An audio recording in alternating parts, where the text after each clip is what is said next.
feature on Homer Jordan for the Clemson programs. And Tim, I mean, this is going to be a special year, I'd imagine, for you guys. Look, I'm no brainiac, but man, 40 years since Clemson's national championship. I got to imagine you guys will be celebrating a lot of those former players this year.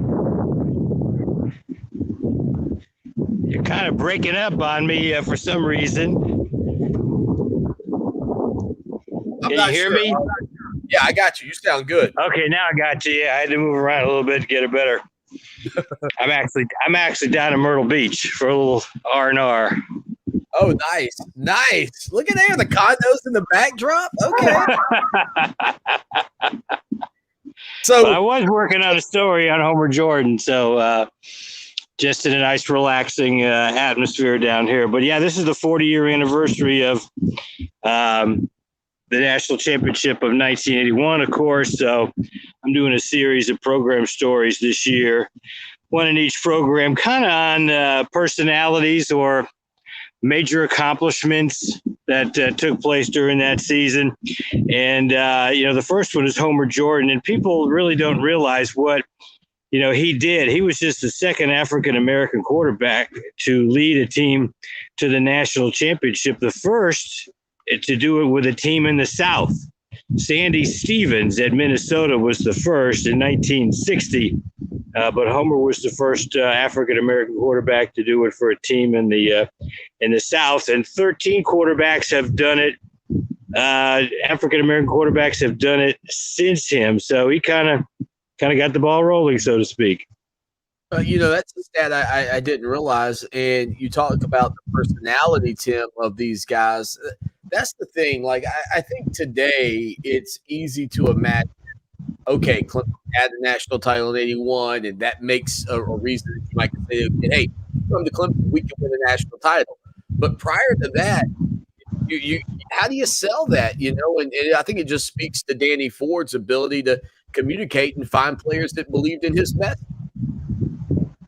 Yeah, that's certainly true. And what's amazing, too, I'm going to be doing one on Coach Ford in a later program. And, the fact that he was only 33 years old when he coached Clemson to the national championship, still the youngest coach ever to lead a team to the national championship. So, I don't know if that record's ever going to get broken, because when you look at, just looking at Clemson's coaching staff, when Dabo was 33, he was in real estate.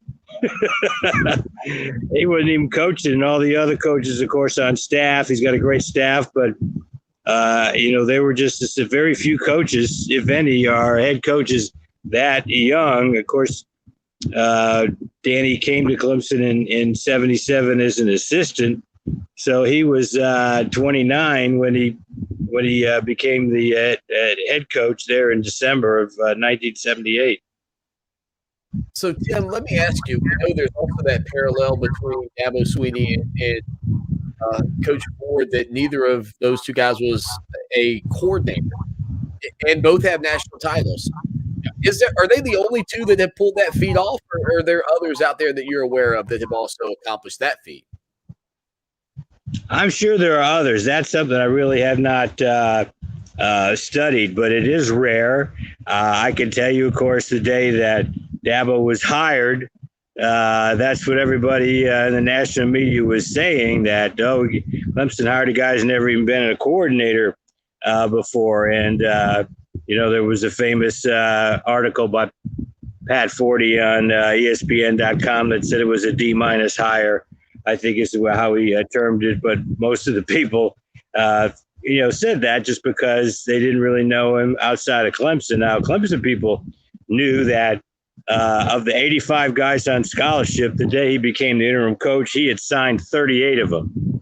So we knew that, he certainly was an excellent recruiter and was very organized, and he knew how to pick a staff. So, obviously he's done very well.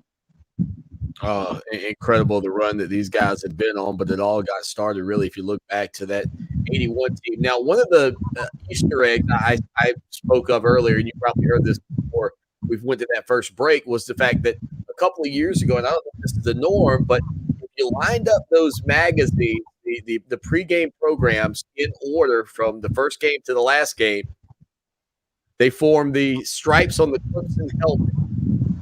Whose idea was that, Tim? And how did y'all come up with that? Genius, in my opinion. That was a Jeff Callan idea. You know, I was in charge of the program, kind of what was going to go in it from article standpoint. But Brian Hennessy has done a great job for years in actually designing each page. And when Jeff came on board, he kind of got involved in the overall design of things. So yeah, that's we actually did something similar to that back in 1996. In that we took we did a poster preseason, and we did the poster of all the top 100 players in Clemson history at the time, because it was the 100-year anniversary of the program. And so we did the poster such that it could be divided up into 6 program covers. So at the end of the year, if you put the 6 program covers together, it formed the poster with all the players on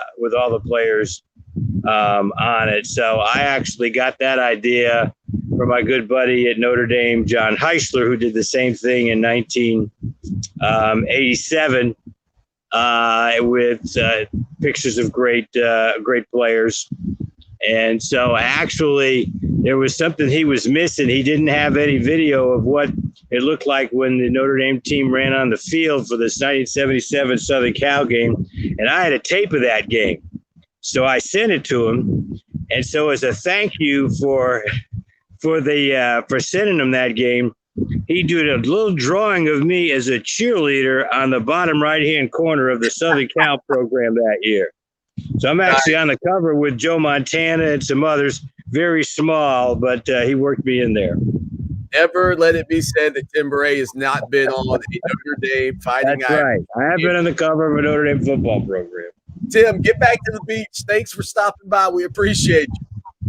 Great to talk with you, and next week we'll be even closer to game day.